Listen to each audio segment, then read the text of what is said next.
now shiny.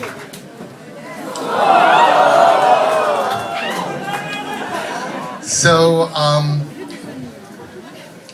earlier this year, my wife, who is not like anybody else's wife, was asked to talk at a conference in Boston. And instead of talking at the conference in Boston, she invited me and Damien Kulash from OK Go and Ben Folds to go with her. And Ben Folds and said we should do something special that wasn't just talking. And Ben Folds said, well, obviously, why don't we write and record 8 songs in 8 hours? So we said, okay.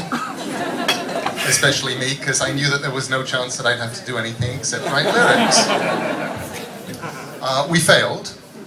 Absolutely, utterly, and completely. Not utterly. Not utterly.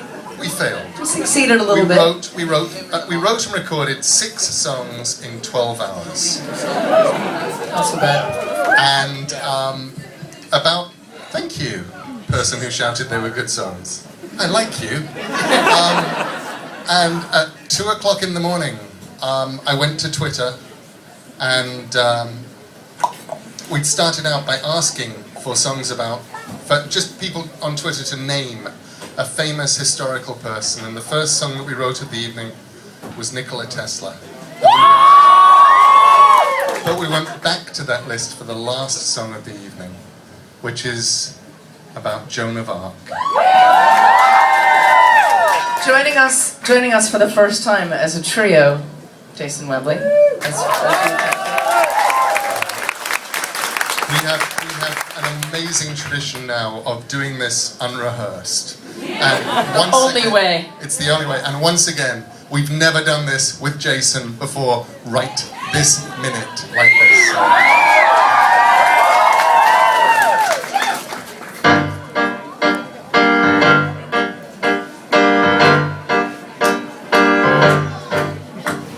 I wish that Joan of Arc wouldn't hang around the park, announcing that she won't get burned again. Her arm is very shiny and her message is divine, but I wish she'd take a day off now and then. She says it clears your head when you come back from the dead with a sword as sharp as anything that cuts. And to prove it, she bisected 3 young tourists from Utrecht, which rapidly displayed a lot of guts. She says we need to raise a brand new army, and the flag of France so proudly she unfurled. She says the people that she hated will be neatly bifurcated, and the British will no longer rule the world. She says it's I love you. She said it was a mistake to let them burn her at the stake, and she learned a lesson back there in the flames. So she's going to kill the Queen, and then she'll rescue Old Orleans, and it's really hard to hang around with saints.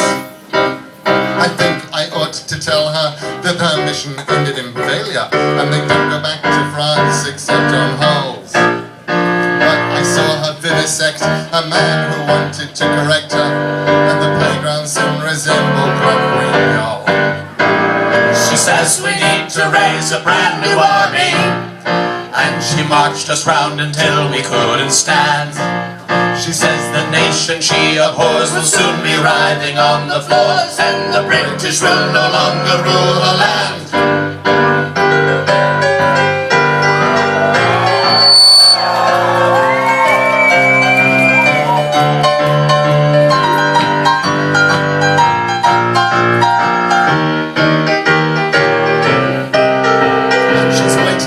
Dauphin who will come across the ocean, and she knows that God agrees with her complaints.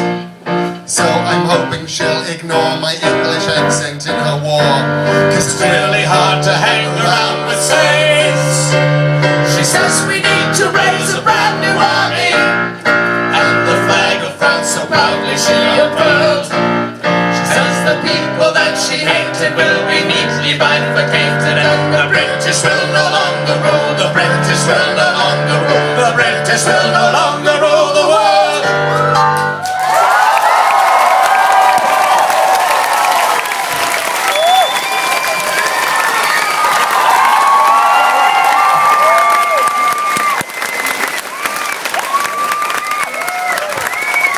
fucked up, but he's still very good, right? He's an amazing man and a very patient husband.